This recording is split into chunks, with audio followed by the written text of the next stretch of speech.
Sa mundong puno ng ingay at peking balita, may isang ulat na diretsyo, walang arte, walang daya. Ito ang Balita Talks Giatay, real talk lang. Handa ka na ba?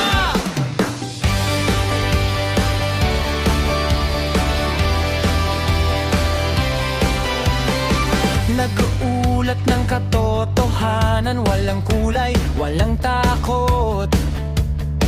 Kung masakit pakinggan, baka yan ang gamot. Hindi chismis, hindi palabok na kwento, balitang galing sa tao. Hindi binenta Ang konsensya rito. May tawa sa gitna ng bigat ng drama, kasi kahit seryoso tao pa rin kami. May kaluluwa, kung mali itatama, kahit may masaktan. Sa Balita Talks Giatay, totoo ang pinaninindigan. Sa kamera, sa mic, sabay-sabay ang tinig. Di kami perfecto, pero malinaw ang isip. Kung handa kang makinig, kahit mabigat ang tama, sumabay ka, ito ang balitang may kaluluwa. Balita Talks Giatay, real talk, walang patahimala. May katatawanan, may drama sa daan. Sa balita at sport, katotohanan ng panalo kailanman. Balita Talks Giatay, Di kami titigil kahit may pikon sa tabi. ito ang boses ng taong gusto ng totoo. Giatay man pakinggan pero malinaw at buo.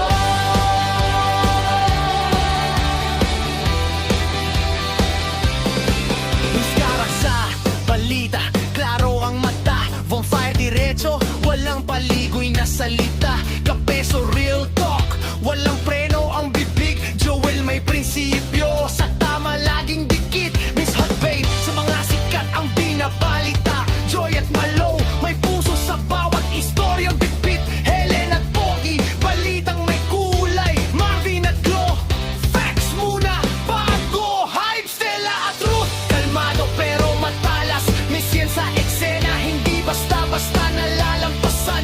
Rowena Eragan, handang sumugod sa laban. At Sinaya at Gemma, boses ng pag-asa sa gitna ng katotohanan. Sa court, sa ring, sa field ng digmaan. Ilang score ang kwento, kundi pawis at paninindigan. May talo, may bangon parang buhay. Sa spot namin kinukuha ang aral ng laban. Hindi lang sigaw at instant na saya. Kwento ng atleta, hirap bago tagumpay. Sa Balita Talks Giatay, malinaw ang tingin. Panalo man o talo, totoo pa rin. May balitang ayaw pakinggan ng mundo, Kasi kapag lumabas, may guguho. pero mas masakit ang manahimik kaysa sa salitang kayang magmulat ng isip.